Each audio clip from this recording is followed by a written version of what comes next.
આજે આપણે ભીંડાનું શાક બનાવીશું। તો ભીંડો છે તેને આપણે સમારીને તૈયાર કરી લેશું। હવે આપણે ભીંડો છે તે સમારીને તૈયાર કરી લીધો છે। હવે આપણે વઘારી લેશું। હવે આપણે વઘારવા માટે તેલ છે તે ગરમ કરવા મૂકીશું।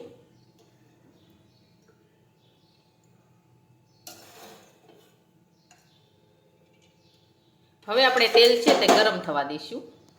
હવે આપણું તેલ છે તે ગરમ થઈ ગયું છે। હવે આપણે તેમાં રાઈ અને જીરું નાખી દઈશું। સમારેલો ભીંડો નાખી દઈશું। હવે આપણે સાતળી લઈશું।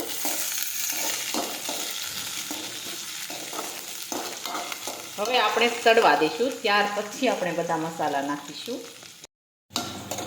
હવે એકદમ સરસ સડી ગયું છે। હવે આપણે તેમાં બધા મસાલા નાખી દઈશું।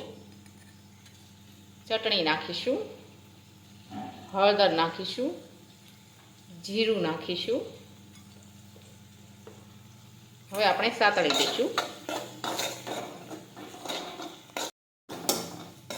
હવે આપણે મીઠું નાખી દઈશું। ફરી પાછું આપણે સાતળી લઈશું।